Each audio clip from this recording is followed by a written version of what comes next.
لاہور سے کراچی نوکری کرنے آئی تھی۔ مجھے ایک مولوی کے گھر نوکری ملی تھی۔ میں اس کی بیمار بیوی کی خدمت کرتی۔ جو ہی مولوی کی بیمار بیوی مری، اچانک پولیس مجھے جیل لے گئی۔ اس مولوی نے مجھ پر الزام ڈال دیا تھا۔ میں روتی رہی پر کسی نے مجھ پر یقین نہ کیا۔ جب اسی رات تہجد میں اللہ سے مدد مانگی تو خواب میں مولوی کی بیوی آئی اور بولی پولیس کو بولو میری جائے نماز کھول کر دیکھیں، ثبوت مل جائے گا۔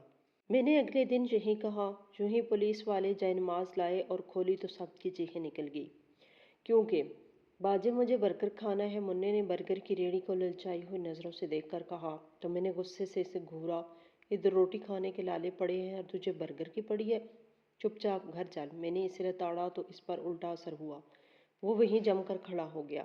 مجھے نہیں پتا مجھے برگر کھانا ہے، وہ ضدی لہجے میں بولا تو میں نے اپنا ماتھا پیٹ ڈالا۔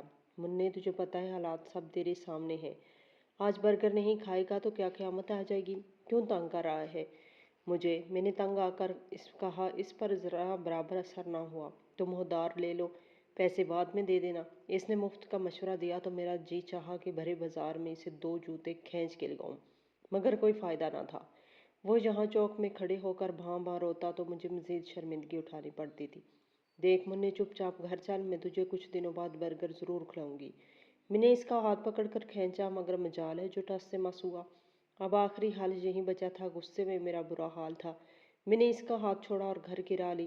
وہ کچھ دیر تو میری حرکت پہ حیران ہوتا وہیں جمع کھڑا رہا، مگر میں نہ رکی تو میرے پیچھے دوڑا چلا آیا۔ میں چونکہ اس کو نظر انداز کر کے اس کی بے عزتی کی تھی، لہٰذا بدلہ تو اس کو لینا تھا۔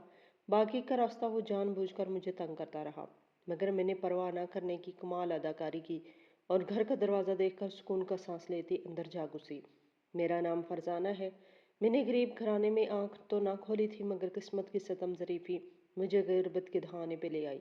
میں قسمت کی دھنی نہ تھی، لہٰذا سب کچھ ہوتے ہوئے بھی پریشانی کی زندگی گزارنے پہ مجبور تھی۔ میں گھر میں سب سے بڑی تھی۔ میرے ابا کی کریانے کی دکان تھی جو خوب چلتی تھی۔ سارا محلہ ہی ابا سے سودا لینے آیا کرتا تھا۔ ابا بھی بڑا خوش باش تھا، اس نے کبھی خرچ کرنے سے اپنا ہاتھ نہ روکا۔ ابا کی شخصیت بھی شاندار تھی، وہ اپنی عمر سے کافی کم دکھائی دیتا۔ ہماری زندگی یوں تو سادہ تھی، لیکن ابا ہمیشہ اچھا کھلاتا پلاتا۔ اسے خود بھی کھانے پینے کا شوق تھا، پھل فروٹ سے لے کر گوشت سب کچھ ہمارے گھر میں پکا کرتا۔ ہمارے گھر کے حالات محلے کے باقی لوگوں کے مقابلے میں کافی بہتر تھے۔ اماں ہاتھ میں بھری بھری چوڑیاں پہن کے گھر سے باہر نکلتی تو محلے کی عورتیں حسد و جلن کا شکار ہو جاتی۔ میرا ابا کچھ زیادہ ہی اچھا تھا، اس کا رویہ اماں کے ساتھ بہت بہتر تھا۔ محلے کے باقی لوگوں کے گھروں سے اکثر میاں بیوی کے جھگڑنے کی آوازیں آیا کرتی تھی، تو میں دیواروں کے پاس کھڑے ہو کر سننے کی کوشش کرتی کہ وہ آخر جھگڑتے کس بات پر تھے۔ ہمارے گھر میں تو کبھی جھگڑا نہ ہوا۔ ابا تو اماں کی ہر بات مانا کرتا، بلکہ وہ گھر کے کاموں میں بھی اماں کی مدد کروا دیا کرتا۔ ہم چونکہ چھوٹے تھے لہٰذا اماں کے گھر کے کاموں میں مدد نہ کرواتے۔ اماں کے لیے بچے پالنا اور ان کا کام کرنا آسان نہ ہوتا تو اماں وویلا مچا دیتی، اس لیے ابا گھر آ کر کبھی سبزی بنا دیتا تو کبھی ہانڈی چڑھا دیتا اور اماں خوشی سے نہال بستر پر بیٹھ کر ٹی وی لگا کر مزے سے ڈرامے دیکھا کرتی۔ ڈرامے کے بعد اماں ابا مختلف کرداروں کے بارے میں اپنی اپنی رائے پیش کرتے تو مزے سے اماں اور ابا کے تبصرے سنا کرتی۔ میرا جس بھی چیز کو کھانے کو دل کرتا میں ابا سے فرمائش کر دیتی، ابا اگلے ہی دن دکان سے آتا ہوا لے آتا۔ زندگی بڑے مزے سے گزر رہی تھی، مگر نہ جانے ہمارے گھر کو کس کی نظر لگ گئی۔ اماں کا کہنا تھا کہ محلے کی عورتوں کی نظر کھا گئی، جو حسد و جلن کا شکار تھی، جنہوں نے ابا کو اماں سے بدگمان کرنے میں کوئی کسر نہ چھوڑی تھی۔ محلے کی عورتوں سے اماں کی خوشیاں برداشت نہ ہوئی۔ میری پھوپھو بھی انہی میں سے تھی، جو اماں سے حسد و جلن کا شکار تھی۔ وہ ابا کے پیچھے لگے رہتے اور ابا کو زن مرید کا خطاب دیا کرتی، مگر ابا کو کہاں پرواہ تھی۔ اس کو سب سے زیادہ اپنی بیوی اور بچوں کی محبت عزیز تھی۔ اس نے نہ محلے والوں کی باتوں کی کوئی پرواہ کی، نہ اپنی بہن کا تانا دل کو لگایا۔ ابا ویسا ہی رہا جیسا وہ تھا۔ اس کی فطرت ہی اچھی تھی، مگر ابا کی فطرت ایک دم کیسے بدل گئی، میں سمجھنے سے قاصر تھی۔ ابا کی دکان پر اکثر ایک عورت سودا سلف لینے آیا کرتی تھی۔ وہ طلاق یافتہ اور 2 بچیوں کی ماں تھی، دیکھنے میں گوری چٹی اور کم عمر دکھائی دیتی۔ اس کا بات کرنے کا انداز ایسا دل نشین تھا کہ ابا کے ساتھ میں بھی اس کو سنتی رہتی۔ ابا دکان پہ موجود نہ ہوتا تو وہ اکثر ہمارے گھر بھی چلی آتی اور اماں کے سامنے بیٹھ کر ابا سے باتیں بناتی رہتی۔ اس کا انداز اتنا بے تکلفانہ ہوتا کہ اماں کے دل و دماغ میں کبھی شک نہ آیا کہ وہ دراصل ابا پہ ڈورے ڈال رہی تھی۔ وہ اماں کے ساتھ بھی بے تکلفی سے بات کیا کرتی اور جو کہ تمام باتیں اماں کے سامنے ہی ابا سے کرتی تو اماں کو شک کہاں سے گزرنا تھا۔ اماں کو ابا پر پورا پورا بھروسہ تھا۔ وہ آنکھیں بند کر کے اپنے شوہر پہ اعتبار کرتی۔ یہی اعتبار اماں کو کھا گیا اور اماں کو کانوں کان خبر نہ ہوئی۔ وہ عورت ابا سے شادی رچا کے اپنا گھر بیچ کر ابا کو کراچی لے کے چلی گئی اور ہم اماں کا منہ دیکھتے رہ گئے۔ ابا نے اپنی دکان بیچی، سامان بیچا اور ہمارے فرشتوں کو بھی خبر نہ ہوئی۔ خبر تب ہوئی جب پانی سر سے گزر گیا۔ ابا گھر سے غائب ہوا تو اماں ابا کو ڈھونڈنے کی تلاش میں نکل گئی۔ اس کے بعد معلوم ہوتا گیا کہ ابا نے اماں کو کیا کیا دھوکہ دیا۔ اماں تو اپنا سر پکڑ کر بیٹھ گئی۔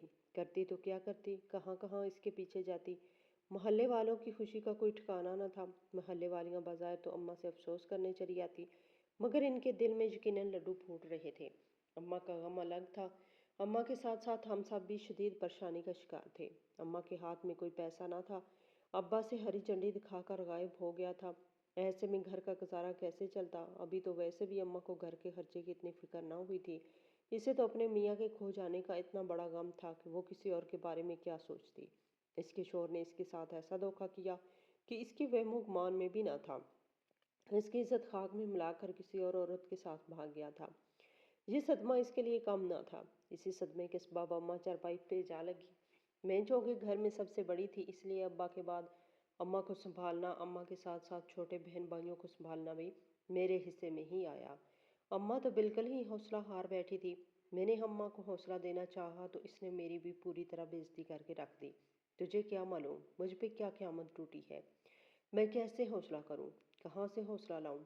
تیرا ابا میرے سامنے ہوتا تو میں اس سے پوچھ تو لیتی کہ اس نے یہ سب کیوں کیا، مگر وہ تو مجھے دھوکہ دے کے چلا گیا، بچ بچا کے نکل گیا۔ میں اسے ایک لفظ بھی نہ کہہ سکی، میری تو دل کی بھڑاس تک نہ نکل سکی۔ میں کس پہ اپنے دل کا غبار نکالوں؟